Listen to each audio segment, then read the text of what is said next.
I know how they like.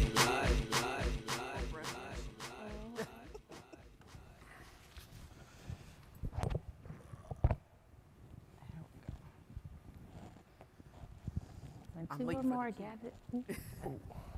Welcome, everyone. I want to welcome you to our talk today about empowering for social justice and the justice impact. Empowering technology for social justice and the justice impacted. My name is Rondalynne McClintock. I'm going to be your moderator today. I am a member of BIT. I'm the president of the Las Vegas chapter of Blacks in Technology. And I have some very esteemed colleagues here on stage with me. I'll introduce them briefly, and then you will learn more about them as we start our talk. So directly to my left, I'm challenged, is Tansy with 1M4.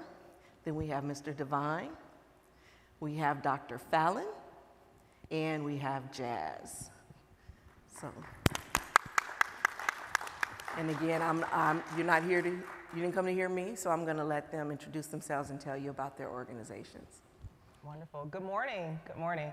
My name is Tansy McNulty, and I spend every day of my life working to keep you safe. I lead and I founded an organization called 1 Million Madly Motivated Moms, and we go by 1M4 for short. And 1M4's mission is pretty simple. Simple yet complex, I guess. We're working to end police violence in the United States by the year 2038. We're giving ourselves one generation's time to end a systemic issue. And we do that through the power, the fuel, and centering the mental health of Black women. So we focus on the Black mom. We do this through 3 different prongs. We address the past, the present, and the future. The past, we give money to impacted families impacted by any form of police violence, whether it be death quickly, which is a knee on the neck, a shot to the head, or slowly, which is mass incarceration or wrongful incarceration. So we help impacted families in the past. We address the present by helping people understand legislative policies that impact policing, because policy and policing go hand in hand. Oh, make sure you vote in a few weeks too, because that's what's going to determine what you cannot do and how you and your families live. And then lastly, for the future, we are working to raise our children with an interest in the justice system and politics with integrity. We got a lot of politicians, we just don't have the integrity piece. So that's what one of your. Thank you so much. Great morning, everybody. I'm Divine, CEO and founder of Solvent. Solvent is a financial empowerment and wealth-building platform for the system impacted. We're actually redefining what system impacted means. Most people generally think incarceration only, but we broke that up into 4 segments, from the formerly incarcerated, socioeconomically disadvantaged, the family, friends, and loved ones of the formerly incarcerated, endo incarcerated, and the incarcerated. And we build affordable personal financial and banking tools, products, and services to empower them to become financially mobile. I've been in this work in the fintech space for about 8 years now. I had a very unique entrance into technology through the mentorship of Ben Horowitz. I was able to break into tech, and this is my 2nd time building a fintech startup, and I'm happy to be here. Outstanding. Good morning, everyone. Ooh, we need to do better on call and response. I know the pandemic has been hard. Good morning. Good morning. My name is Fallon Wilson, and I will build a national and diasporic Black tech ecosystem. I like to lead with that because that's the vision and the work I'm called to do. How I operationalize that is that I work locally to assess municipal smart city models in predominantly Black cities. And we build an index to score a city to see if they can really build a thriving Black tech ecosystem. And then we provide a model on how to do it with Black joy. And what I'm also calling critical digital infrastructure that Black communities already have that sometimes we don't recognize because they are not the master's water. I don't know if you caught that. Okay, well, I'll keep on talking. Nationally, I am also the Vice President of Tech Policy at the Multicultural Media Telecom Internet Council in DC. It is a legacy civil rights organization advocating at the national level for inclusion and for innovation and technology for Black and brown people in this country. We hold companies and platforms accountable, but we also cast vision for what does it mean for Black and brown people to live in an automated system. The last thing I will say, because I swore they're going to regulate us to like a corner room workshop moment, I'm probably going to, I'm just being honest, because no offense, that's what we tend to do when we talk about social impact and technology, but it also shows the brilliance a bit that they see this as core to their work.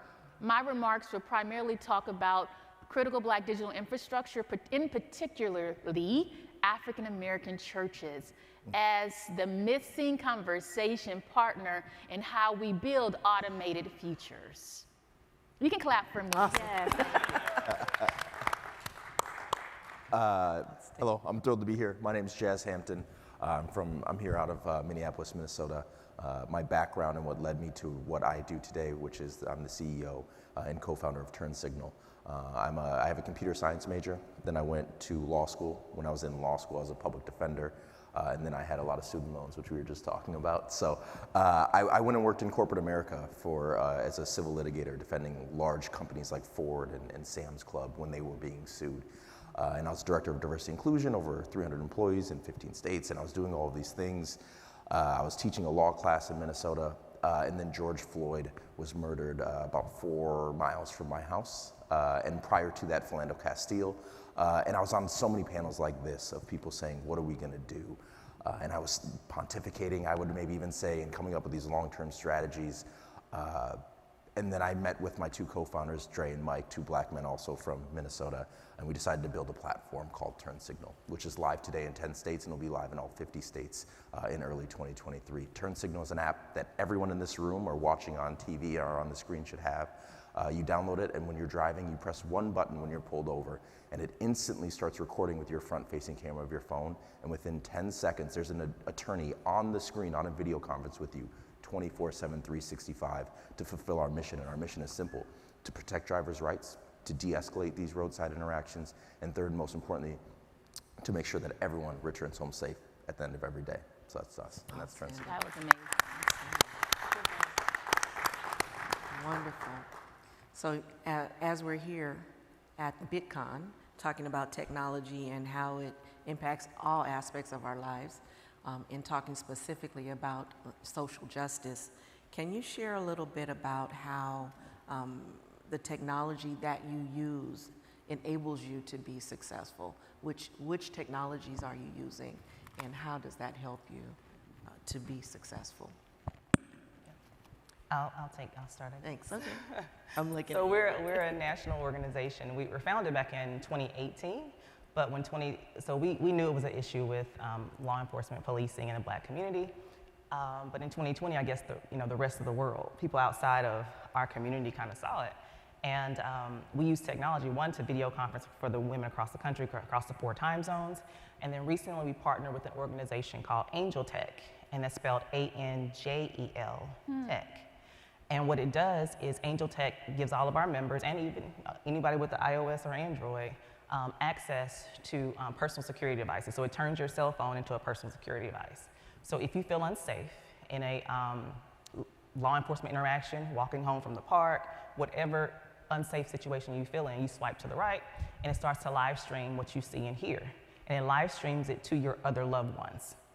So they can not only see and hear what you're experiencing, but they can also have geolocation information so they can get to you or send help to you.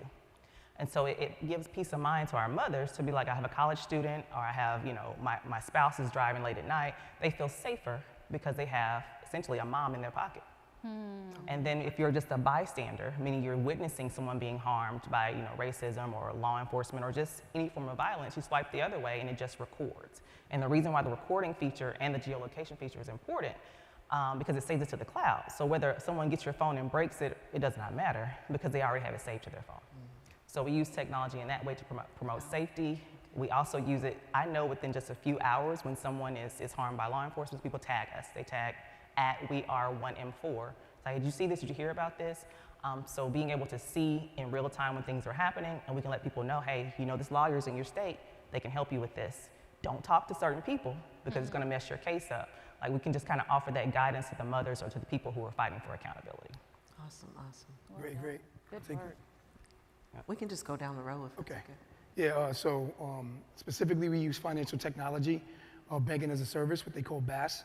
And we have a great partner named Syncterra that offers our banking as a service capabilities, and we layer on top of that with our platform, and that enables us to basically offer banking products such as bank account and debit cards and be able to issue those. And the purpose of that is to really bring people who are unbanked and underbanked and back into that mainstream financial ecosystem that they've been either locked out of or kept out of or just needed when they return home or after they've been released. Outstanding, outstanding. Once again, I thought we were doing a workshop moment, and so I brought church fans. Okay. Pass Oh, one you there. can Pass laugh, one but there. these are really important church fans. Once you come up, I know Dennis is looking at me. Come and get some of my fans. They're important to my remarks. There we go. Pass them out for me. There we go. Look at community. I need give one. them I to need give you one, one. honey, because you lead in the pack. Yeah. Okay, so. Fan. I am the founder, once again, I think we have amazing technologists, right? BIT is an example that we are not some hidden figure in the world of technology. But what I do know we need to do as a community is focus on our historical institutions and begin re-engineering them for this new automated data-centric future that is currently being built. And so my belief is that you don't have a black tech future without HBCUs. Why? They take people like me, I went to Spelman, who other schools did not take, but yet I have a PhD now. So give it up for Spelman, yes. Or HBCUs in general. You do not have a black tech future without black multi-faith institutions. And today I'll talk about churches, African American churches. Historically, they have been the place where we got HBCUs, where we got credit unions, where we learned leadership. It has been this place where we have pushed the U.S. to understand democracy and social justice. And even in this current moment, I believe that they are part of the missing piece in this ecosystem of building futures for black people. Why? Because they can take terms of joy, love, and pain and help people to understand that. If they can do esoteric terms in that way, they can translate automation, they can translate algorithms, they can say the Valley of Dry Bones is nothing but robots, right? And so I see them as a translator, but I also see them as a place where we can organize and do computer science training, where we can talk about leveraging tithing for all of these social impact companies. It is an untapped resource. And I think the reason why we tend to look away from African American churches or churches in general, because we think that they don't like science and technology. Let me be very clear. The pandemic has made it very clear to African American churches and other church leaders across this country that you can't do the types of experiences without black people having access to the internet. 30% of black people don't have high-speed quality internet. Why is that important? We can't build a BITCON future if we don't have consistent input because people lack high-speed devices and also high-speed technology. And so for the last year, I've been working with African American church denominations across the country, and I included BIT in that. Give it up for Dennis for being one of our fellows. And the name of the work is Black Churches for Digital Equity. I'm going to keep my remarks. I know we got to get to him. Forgive me. I'm going to do it really quick. Last November, Congress passed the infrastructure bill, and in that bill, there was about $65 billion dedicated for broadband. Broadband is, as you well know, because you're all technical experts, is just internet. This is the first time and probably the last time in our current moment that we will have money to correct the digital divide in this country. $65 billion has been the commitment to have each state develop a digital equity plan to address digital inequitable issues, all the things that we're talking about. And so a digital equity plan can include your social impact app. It includes your social impact app. It can help the state of Mississippi, which I know is a problematic state for incarceration, to do better by black and brown people. But they need leaders at the local level to drive the millions of dollars that states are getting for this. And this is where churches come into play.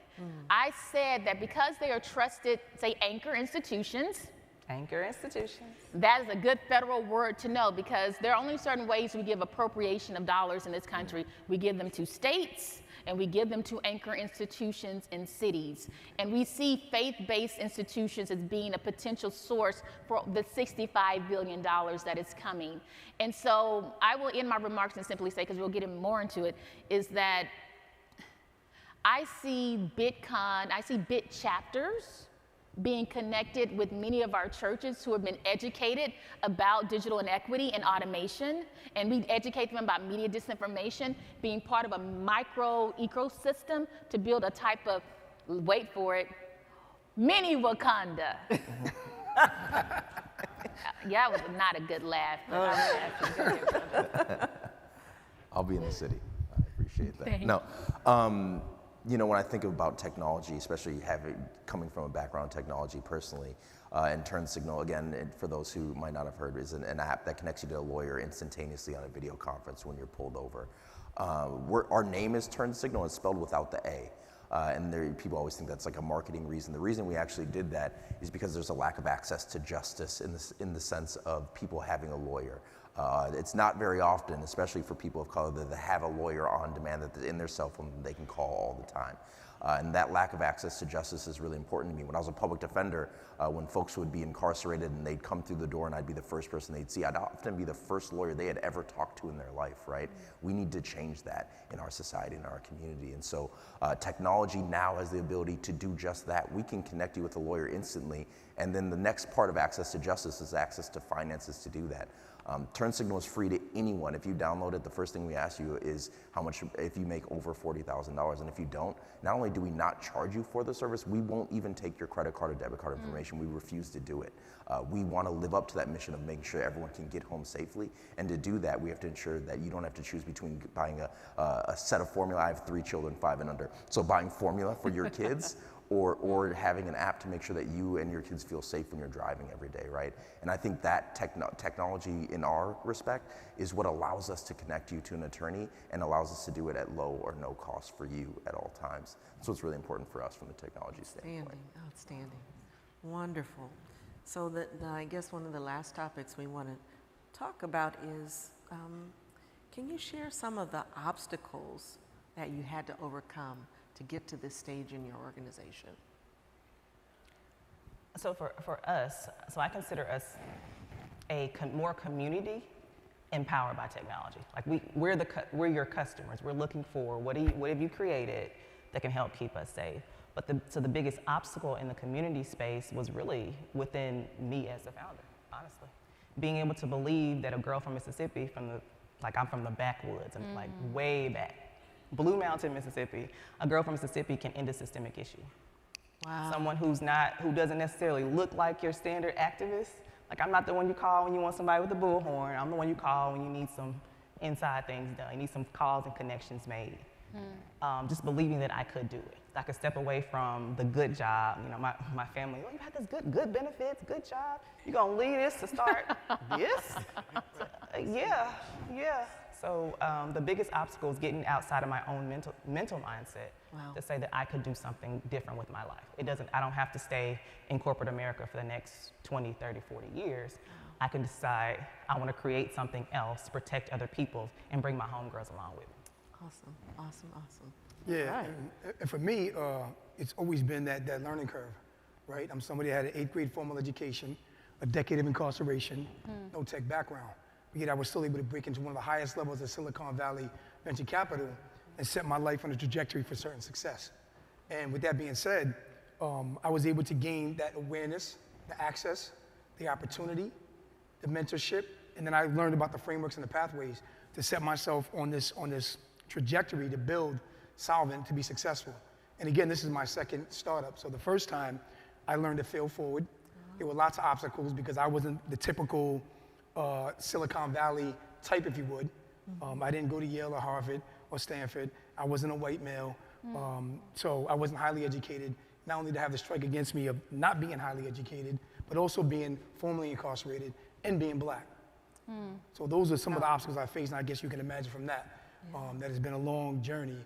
And now to be where I'm at today with Solvent and to be on the stage is a testament to my resiliency, my fortitude, my determination, my ambition. Amen. Stand. Yeah. I think it's very interesting that both of you talked about like the challenge was not like necessarily institutional, wasn't necessarily capital, but it was like a sense of self. And I think that is so powerful because I think I share the same story. I am a Jill of many trades. I have a PhD. I went to Spelman. I should be a tenured professor with books on books on books.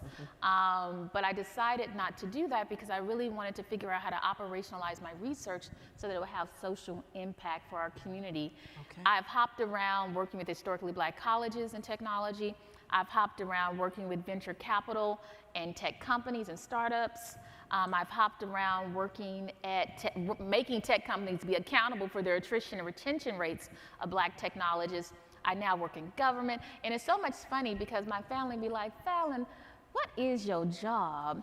It just seems like you just hop here and there. And at one point, honestly, I felt really, insecure about that because I was like, man, they think I ain't got no aims. I need to have some purpose in life. But I now realize at this moment, more so than anything, and your stories helped me to think through this, is that Soren Kierkegaard said, life is lived for, but it's only looking back that you understand what it means, what your purpose was, or that your greatest purpose meets your greatest anguish. And my anguish has always been around making sure that, like you growing up poor working class, that my family would have a future. Yeah.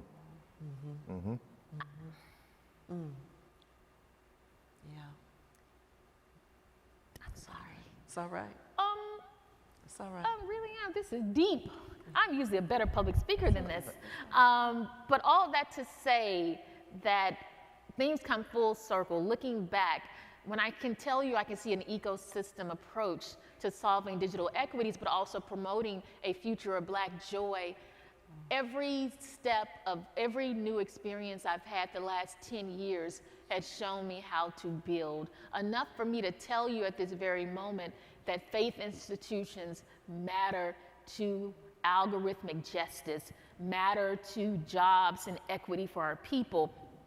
Not because they're high and mighty. It has nothing to do with their theology. It is what they have been and have been used for in the past. And they can do something that no technical person in here can do.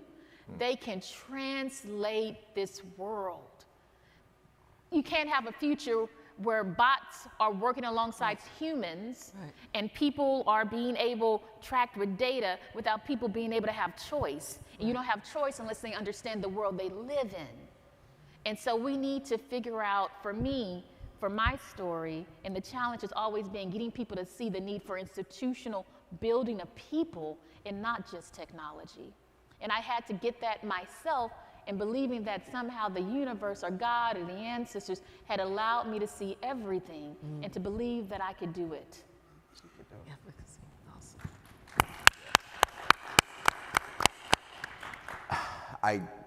First of all, let me say same. What everyone just said, and I think you all touched on kind of what we go through personally as well. You pointed that out really well. There's also another aspect of it that's institutional or structural that is really difficult when you're starting a corporation.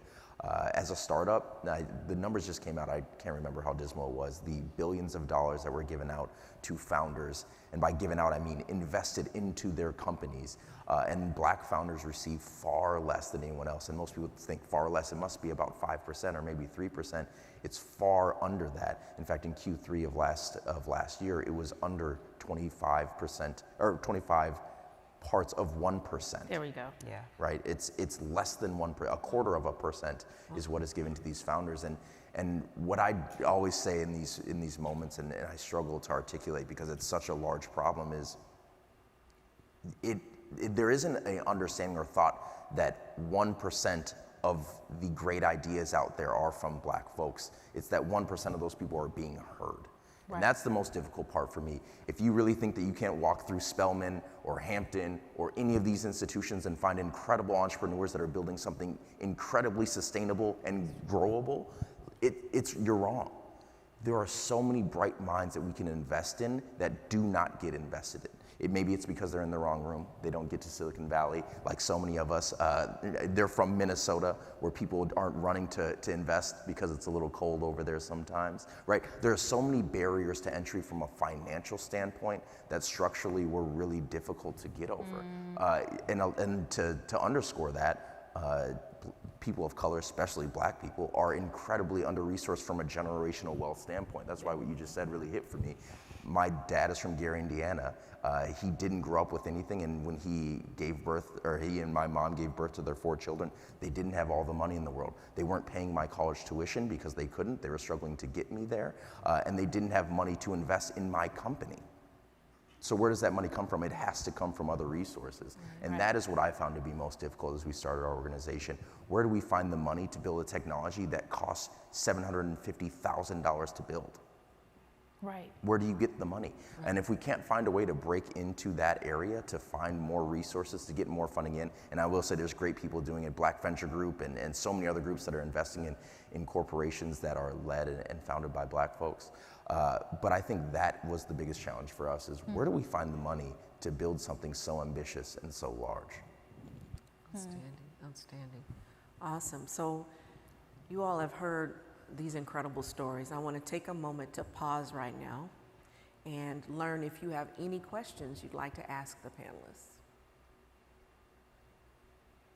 Do you have one? No? Okay. That's all. Yes, sir. First of all, thank you. Thank all of you. Thank all of you for what you're doing. It's amazing. It's inspiring. It's beautiful. It's brilliant. There's a mic. I was going to repeat it, so that's good. Just to refrain, thank you. Thank all of you for the work you're doing. It's fantastic. As each of you is talking, I'm like, oh my God, I want to help that. I want that to be happening. How do I help that to happen? And I'm a little disappointed in some of my BIT compatriots who are not in this room. Like, why is this room not full of people who are trying to make this stuff happen?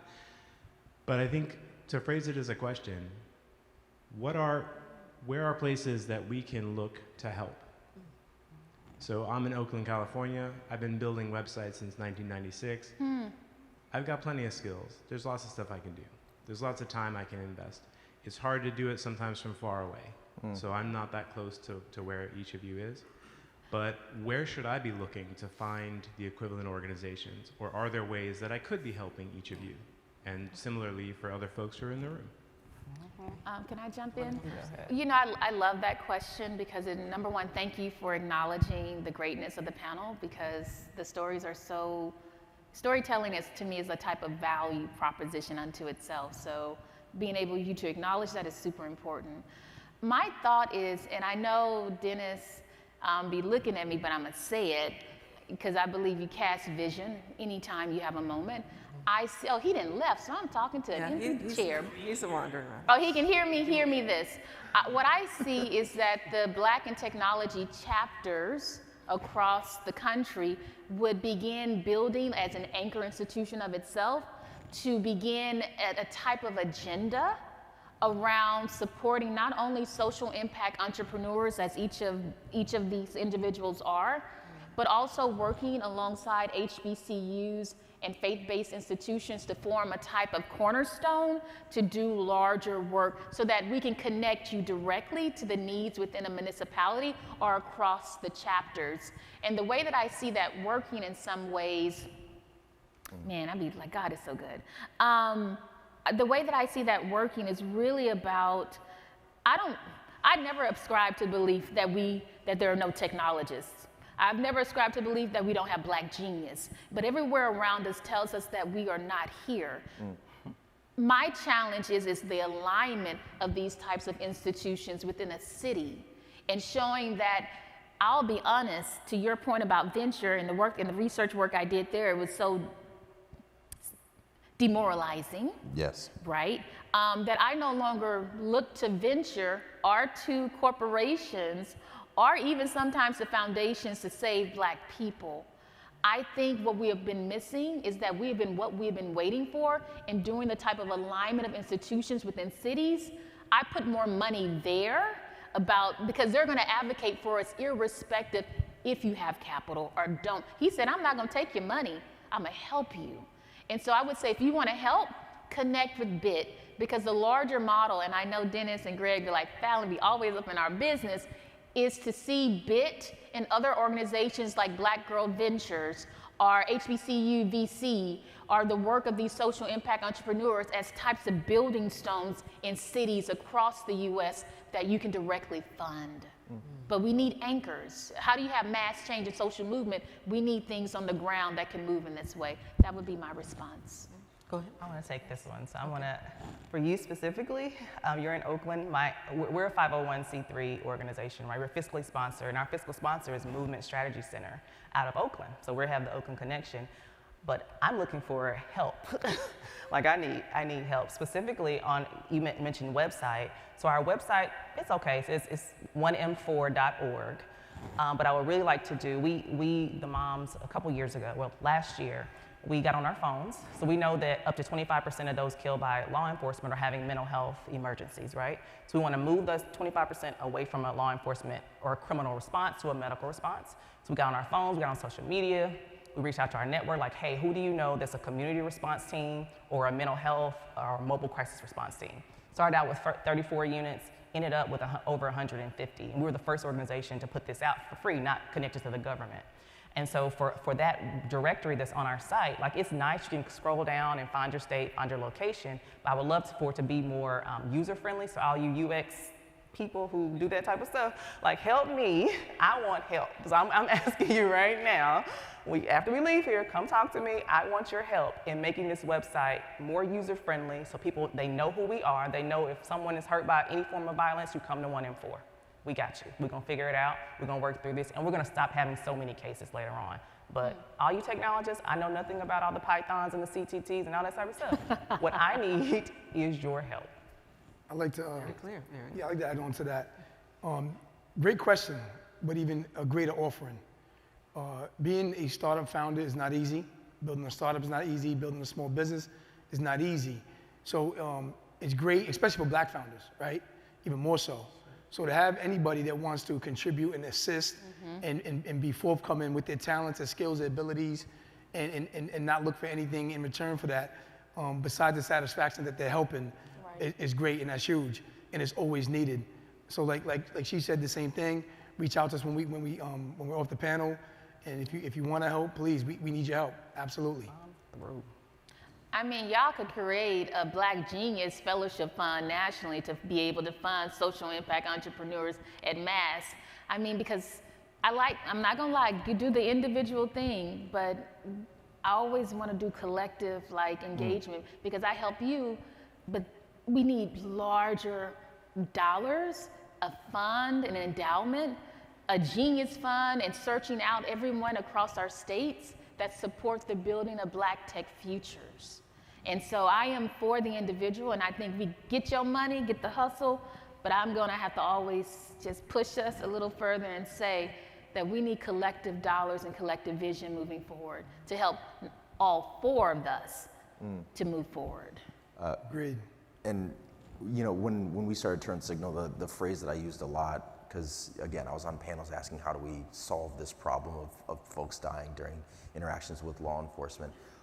We always talked about legislation and do we change this and that, and I'm a lawyer, I love having those conversations, but it's a slow moving, my dad's dad was talking about how do we change it from a legislative standpoint, and we need to, and I love that you use the phrase ecosystem because it's one of my favorite words in this space. We needed a Martin Luther King, a Malcolm X, and a Rosa Parks. They all played their role within an ecosystem, and one wasn't better than the other. They were all really necessary in that ecosystem. So when I talk about us in this ecosystem, I always say that if we're struggling to legislate, then we have to innovate. And that's what people like this group is doing right now, right? They're innovating and building solutions in real time. So what helps us? Spreading the word. TurnSignl isn't a legislative body to change federal law. It's an individual organization that can change every single interaction within the vehicle, right? And so what can we do? Tell people. Let everyone know, hey, of course insurance isn't a fun thing to talk about, but you're gonna need it if you get in that accident. And TurnSignl isn't a fun thing to talk about, that you need someone in your vehicle when you're being pulled over, but it's something that we need to talk about and to get everyone's hands to say, hey, have you heard about TurnSignl? It's an app.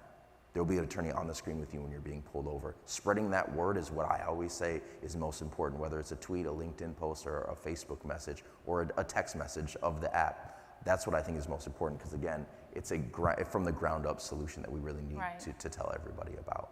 Outstanding, outstanding. Let's give our panel just a round of applause. Beautiful, beautiful words. So as we prepare to close, were there any other questions, burning questions? Yes, sir. Good morning. I just woke up, but good morning. And don't forget to share your name. Yeah, my name is Dennis Hodges. I'm from the Minneapolis district for Big Tech. And my question is for Jazz. How you doing? What's up? How's it going? I'm doing well. Good, yeah. Well, for everyone, actually. So you talked about that it is like 1.1% or 25% of Black people get funding. I'm the type of person that asks why, like why is this that? So we come to a solution. So why do you think that is only 1%? We know that Black dollars move quickly and we have the money to buy things, but why are we not getting capital to promote and grow our businesses? I'd say it's everywhere from. I'd say everywhere. Give it direct. I'd say it's everywhere from institutional to implicit bias in the sense of racism. People are struggling to see that folks of color can really produce successful businesses because they aren't even listening to them, right? When I flew here on Southwest, and it's funny, when you get on the plane, it's the self-seating. You can sit anywhere you want. And it's funny how so many Black folks who do not know each other are sitting together, right? It's wild how it happens even on an airplane. And what happens in these large groups with money is they are folks that are not often people of color, and they're looking to people who look like them and that they can identify, oh, did you go to the University of Southern California and play football over there? I love that. We have something to connect about. Now let's talk about your business. And then they get funded. It's these conversations that start with similarities, and people are fearful of talking to people or interacting with people that do not have the same backgrounds of them. And then there's more explicit reasons, and I'm sure you can touch on it from your research as well, where people are lacking trust in folks. And if you didn't go to Harvard or to Stanford, then you might not have the pedigree to deserve my $1 million investment. That's just not true. I had the chance to go to universities that were much better than the one I went to, but I couldn't afford it, so I didn't go. I went to the one that gave me a scholarship. And that will prevent me from getting into some of those rooms until we break down those barriers. But I would love to hear the doctor's explanation. No. He has operation. I'd like to hear Divine. Oh, yeah. Well, I've been in Silicon Valley. I've seen how the system works. And really, that's a great question, but really the answer is really simple. It's not our game. It's not our system. There we go. Period. Black people have always had to design their own systems, always had to design their own industries and build independently outside of any other industry that's been created where we got to go and ask for this or ask for that or hope that we're given something. We're no longer waiting for that. We're building Wakanda now, right? Listen. Like we should have been building. Like we should have took the legacy of Black Wall Street and kept growing that and building that. It's been far too long that we haven't really activated and motivated and really got busy in the way that we can, the way that we know we can, the way that our ancestors before us have done with less than what we have today. So for me, there's really no excuse. Stop looking and reaching for that handout. You might need a hand up, but build your own. And to his, give him a clap for that, because that was good. I would say in the notion, and you brought up Black Wall Street, I have to bring it back home. That was a city of institutions that were Black created, that were aligned, working together in order to stand against a racially hostile community city in which they lived in. I care about Black tech ecosystems, and to your point, if I had to operationalize why white, cis, brothers don't invest in Black, brown women, companies also are transgender, are same-gender loving businesses, it is because of everything he laid out. Their environmental cues. It's not about your, see, this is the thing, it is a false lie we tell people. Have product, show that you have clients, show that you have revenue, and then the doors open. The heavens open. Magic, it's magic. But it doesn't work that way. It is about environmental cues and social networks. And I think we just have to be very honest with people about that. Even locally, your entrepreneurship centers, just look at the number of mentors of color that they have. That should let you know exactly what that investment structure will look like for a city, right? Because once again, those are the folks making the deal networks within that city. And so for me, it goes, I will always default back. One of the things I can say about the greatness of the last 7 years, from Black Tech Week to Code Fever to BITCON to Black Tech Mecca, I'm gonna do a whole, eventually, historical analysis on how, is that they have Afrotech, even Morgan's work, seeding a different way of venture. HBCU VC has said, you know, forget y'all. Yep. I'm tired of these white VCs. I'm gonna take HBCU students and I'm gonna train them about the venture network, and we're gonna place them at all of these various venture chapters, and maybe some of them create their own funds, and we will, to your point, fund ourselves. This is the thing with Black people, and I sometimes I can go hotep, and I'm gonna go a little hotep right here, is to say, we always sometimes forget, we are the ones we have been waiting for, and collectively, emotionally, and past trauma, I want us to get that. Because let me just say this last point, I was in Europe last week. I'm a policymaker by trade and a researcher by method. And I've met with the European Union, the Parliament of Great Britain. I've met with all of their people. And let me tell you what they're thinking about a future. They're dealing with energy crises because of Ukraine, the war, no oil from Russia. And where they're thinking about, where are they going to get their oil? What do they think about economies of the future? What are they thinking about tech workers? They're looking at the continent of Africa. They're looking at Lagos. They're looking at Rwanda. They are trying, new colonization is coming, y'all, in a different technocratic energy crisis moment.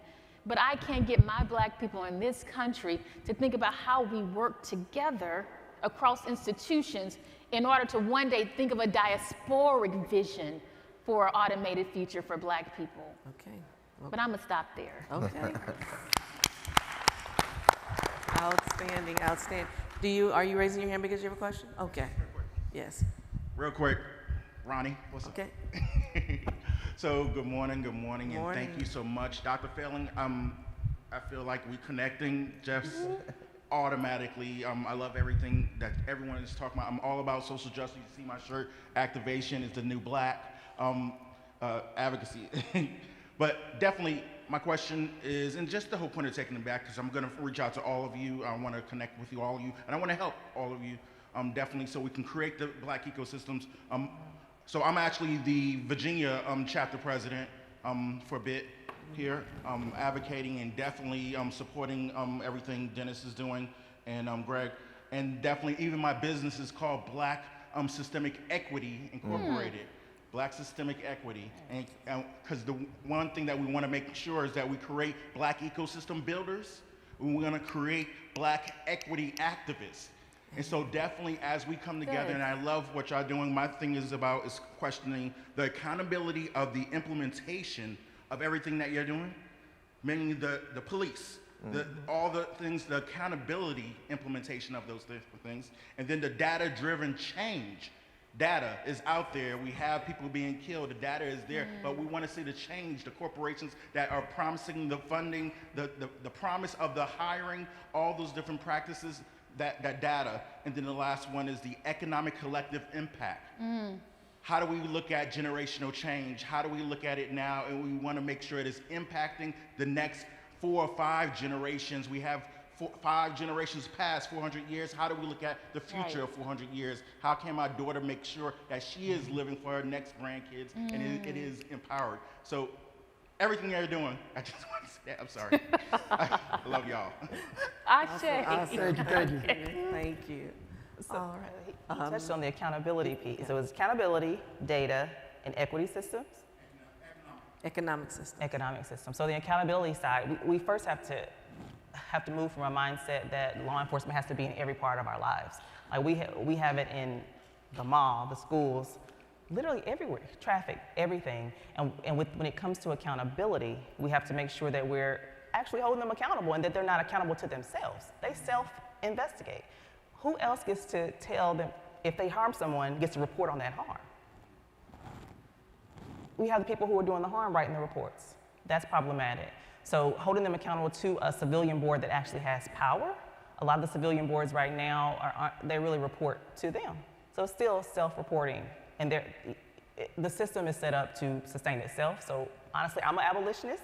I don't expect everybody to be, right? Okay. But I think we can transform our system and create something better. But first things first, change the mindset that law enforcement has to be everywhere. Communities keep communities safe. We keep each other safe. And then secondly, it has to be consistent accountability. And record everything. Record everything, save it, and don't talk to the police when you don't have your lawyer there. Okay. And I would say get a subscription to The Plug.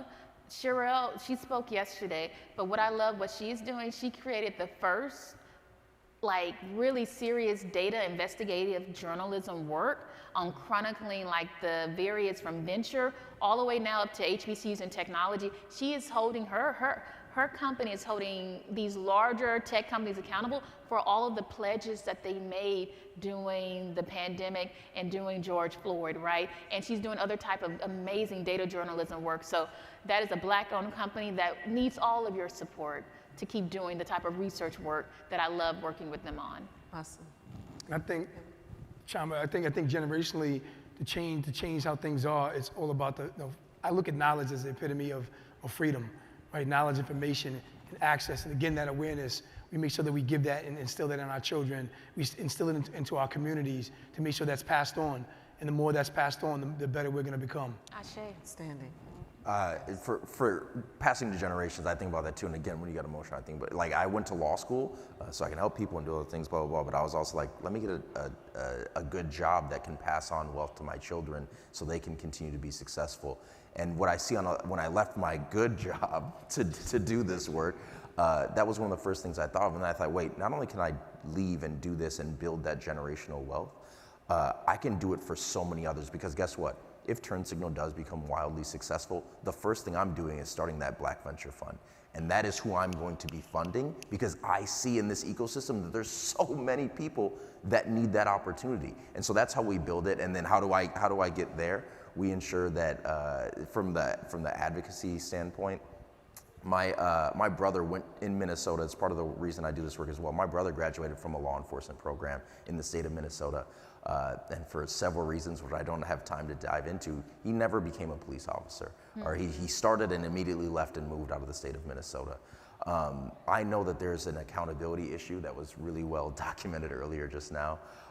And what we can do is say, we want to be there to record it and to have an attorney there with you, but to take it a step further, I have a friend that called me after George Floyd died, and he said, I had an interaction with Officer Chauvin, which was incredibly horrific. And I won't recount the words that he told me. He's like, but I didn't follow up, I didn't file a report. Wow. I didn't make a documentation of it, I didn't sue, I didn't do any of this. That's why we think having an attorney on the phone is so important, because guess what? The last thing it says is, do you need to talk to an attorney further about this incident? And now you have an attorney that can go outside of their self-monitoring system and can maybe do some litigation around the matter and hold people accountable, because that accountability is incredibly important in those interactions. All right. Thank you so Can much. I say one more thing? I know time, Okay. I know Dennis, I know, and this is for Dennis playing me in the back too. Yeah, Dennis is like a brother, so we go back and forth. I just want to say this one thing. I think we really should fund dreamers. So not just those, because I think I've been thinking about this, our value proposition is that if we fund business, business is gonna save our community. I'm not saying that business won't. I do think it's one of the components of it. But we need to find people who dream big for us, who are not either trying to do return on investment with the company. They may be a local community organizer. They may be working at a university. They may be working at we have to figure out how to we need people to cast vision so that people can be inspired, so that they can act collectively. And honestly, in the US, we have the MacArthur Genius Award, we have Roddenberry Fellowship, we have a presidential, there may be 6, maybe 10 national fellowships for dreamers to materialize either their nonprofit or their business, whatever it is. But it is not enough, and most of them don't go to Black dreamers. So if you want to fund something, create a fund to fund people who would dream big, outside the box, audacious moments for us. Because I think that's part of it. It's the building, but it's also, we got to see, our ancestors were only able to, we're here because our ancestors were able to dream big, that we would not be enslaved. Does that make sense? And so you need the work and you need the vision. I'm done. And lastly, close out one thing. Okay. If you want to go fast, go alone. If you want to go far, go together. Yep. African proverb. I say. That's it. Outstanding. Well, thank you so much, panel.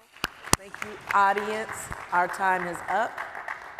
But you'll see our panelists walking around at the conference, so feel free to approach them. I'm putting you guys out there. So that's okay. Absolutely. Yep. Thank you. Feel free to approach them. Thank you so much. I'm on my way to Disney, y'all. Let me take this off.